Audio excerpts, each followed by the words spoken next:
how to set New Year's resolutions and goals.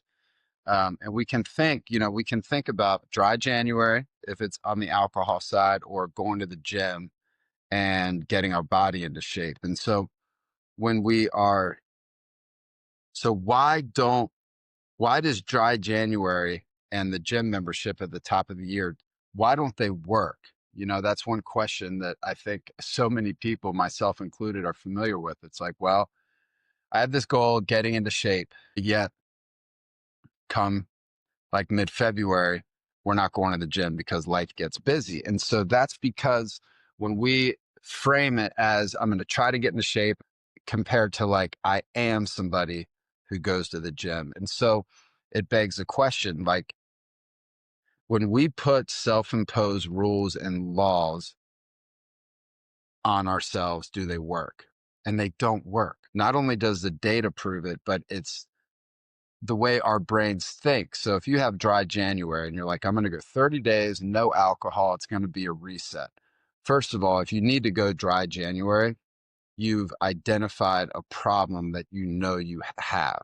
Number two is, when we start getting into like January 25th, 26th, our brain teases us with like our inner dialogue, like you're already there, or you're close to being there, you're almost there, you're almost at your goal.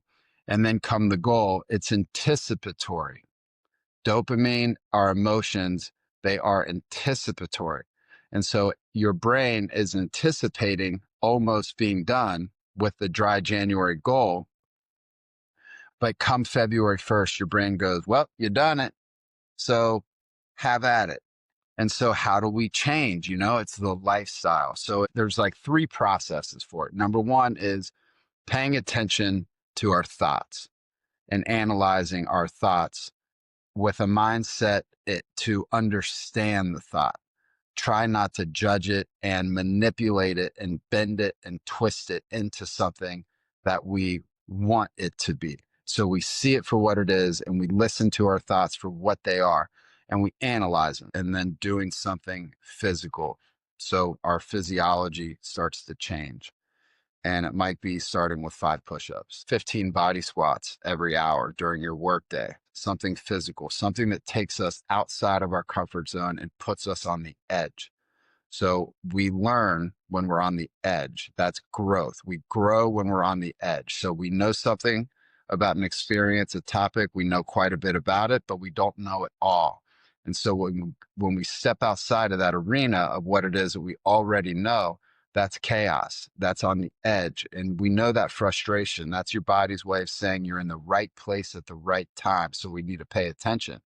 And the more we lean into that, the better we are at accomplishing whatever it is that we are targeting. And so, you can think of it as well as like, okay, in the summertime, somebody wants to lose 10, 15 pounds because it's beach, it's the pool, it's hanging around the barbecues. So we have motivation. We cut out the alcohol, we get into the gym, or we're doing some running or cycling. And then we're limiting sugar, we're prioritizing protein. And we say, all right, here comes the summer. We're going to drop those 10, 15 pounds. And then the fall hits, and what happens? We gain it all back. It's because the mindset is wrong. The mindset is, well, why am I losing these 10 pounds? It's because I'm trying to be the healthiest person I can be. So I can be around for my partner. I can be around for my children. I can be the grandparent that I want to be when I'm older.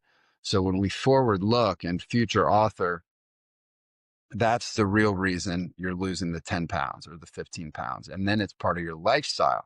It's part of your identity. And so it's not, I'm on a diet. This is why diets don't work either. Diets don't work. We all know this. They work to the extent of they get us off the couch, they get us moving, and they jumpstart us. But in order for it to be sustainable, the requirement is to make it part of our identity.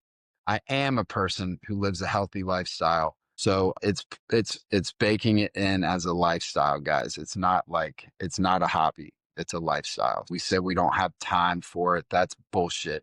And we all know it.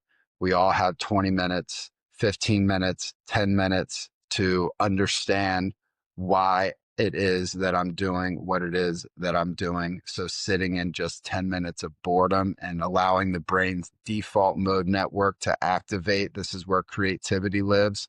Why am I going to the gym starting in January? Why am I cutting back alcohol? Why am I not doing desserts for a month? Why? It can be a hobby, but you're going to gain the weight back. You're going to have your brain is going to be on overload. The cognitive sort of overload that you currently live in will come back. It'll all come back. And so then we stay in the weeds. And when we stay in the weeds, we're bound to get bit by snakes. And so we want to zoom out, pay attention to what it is we're thinking about, and challenging the thoughts with the mindset of, let me understand why it is that going into the new year, I'm making these changes in my life. So we have our main principle centeredness as our identity, our core identity, and then we have sub identities, you know, parent, partner. So your service identity, and then you have your professional identity, and we are our thoughts. So if we want to change our circumstances, we change our thoughts. And that book, and that comes from the book, As a Man Thinketh. If you want to change your circumstances, change your thoughts. When you change your thoughts, you change your behavior, identity, outcomes. There's a proven line to how we function as human beings. So make it part of your identity and it will stick. So those are my thoughts for today, and onward and upward. Like and subscribe if you like this sort of like fluid type content. Hope to see you soon. See you. You were born to be great.